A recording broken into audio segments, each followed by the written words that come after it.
Assalamualaikum warahmatullahi wabarakatuh. Salam sejahtera bagi kita semua.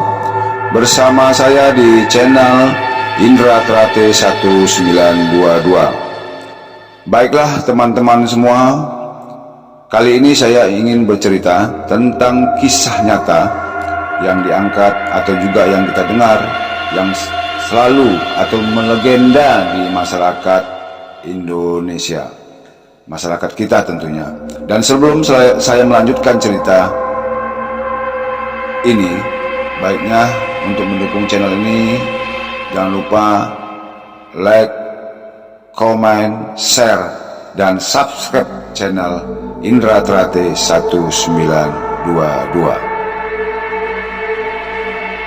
Baiklah teman-teman semua, seperti yang kita ketahui bahwa Indonesia memang identik dengan hal-hal mistis. Banyak cerita horor yang beredar di masyarakat dan selalu menjadi perbincangan hingga ke generasi selanjutnya. Uniknya, di setiap daerah yang ada di Indonesia memiliki cerita horornya sendiri. Hal ini terbukti dengan adanya berbagai macam hantu yang berasal dari daerah tertentu yang sudah diceritakan secara turun-temurun.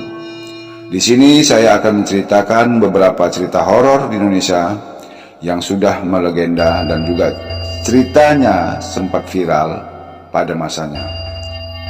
Apakah kamu sudah siap? Yuk, simak cerita lengkapnya di video berikut ini. Cerita pertama yaitu Si Manis Jembatan Ancol.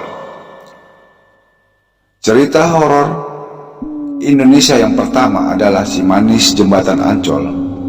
Bagi kamu yang besar di tahun 1990-an, tidak asing lagi mendengar cerita sosok wanita muda yang ditemukan tewas di kawasan Ancol. Legenda masyarakat Jakarta bahkan beberapa kali diangkat menjadi film beberapa waktu yang lalu dan dibuatkan beberapa serial yang tayang di televisi. Dan ada dua versi cerita yang berkembang mengenai kemunculan Si Manis Jembatan Ancol.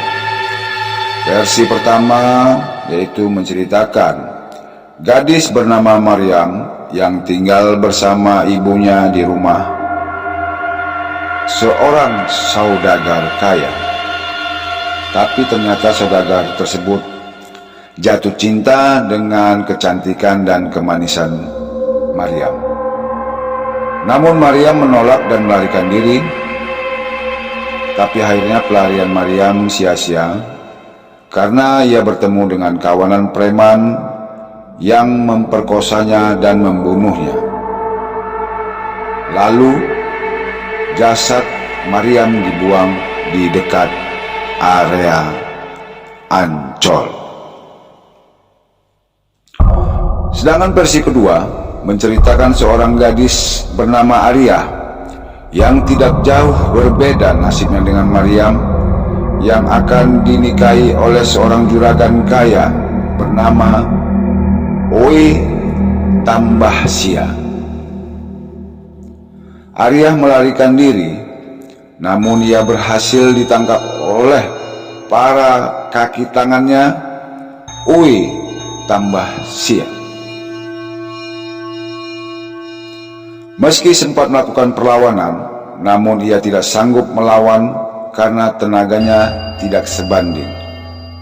Akhirnya Arya tewas di tangan para preman tersebut dan jasadnya dibuang di dekat persawahan di daerah Ancol. Dan hingga kini sejumlah orang mengaku pernah melihat sosok Maryam atau Arya yang menampakkan diri di atas jembatan Ancol. Ia digambarkan sebagai sosok berambut panjang dan kehadirannya dipercaya berkaitan dengan terjadinya sejumlah kecelakaan di daerah tersebut. Cerita menyeramkan terkait kehadiran sosok Maryam juga pernah dialami oleh Mbah Broto. Mbah Broto adalah seorang pelukis di daerah Ancol. Ia pernah mengaku didatangi sosok Maryam yang minta dilukis, namun belum selesai ia melukis, sosok tersebut hilang.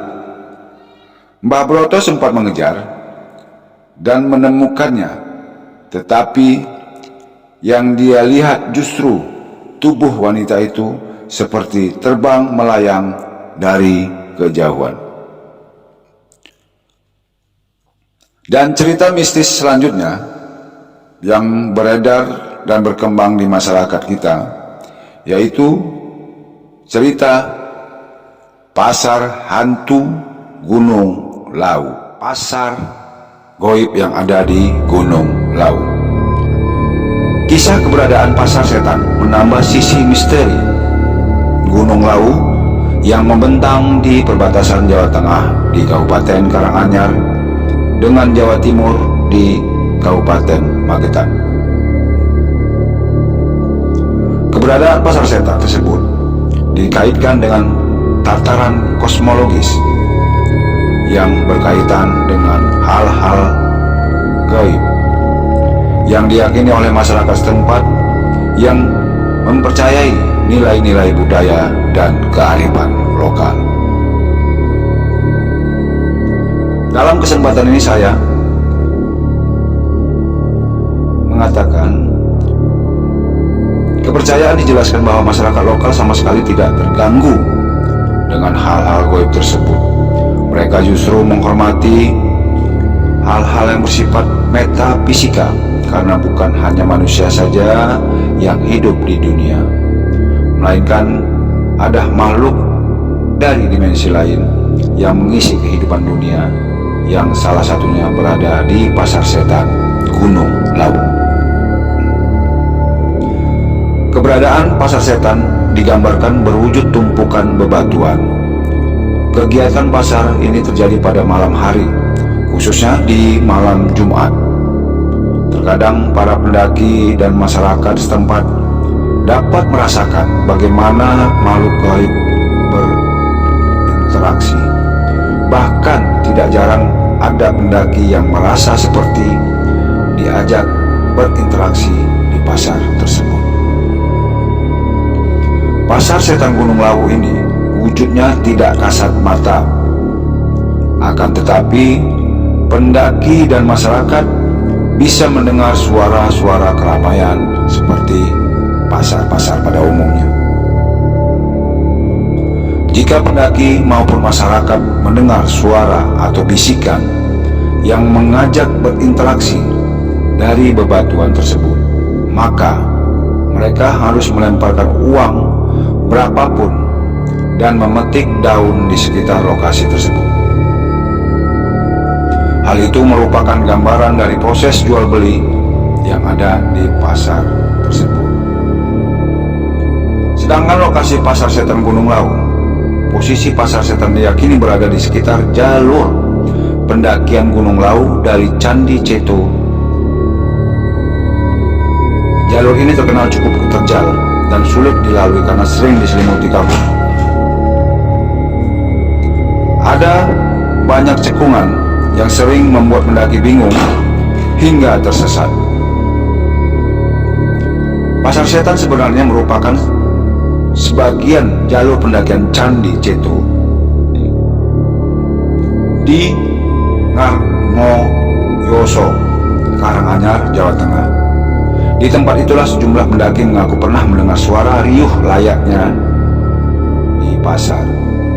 Bahkan ada yang menawarkan barang yang konon jika mendengar suara itu, pendaki harus membuang apa saja layaknya sedang bertransaksi jual beli di pasar tersebut. Saat pendaki melintas, setan akan bertanya, "Beli apa, Dik?"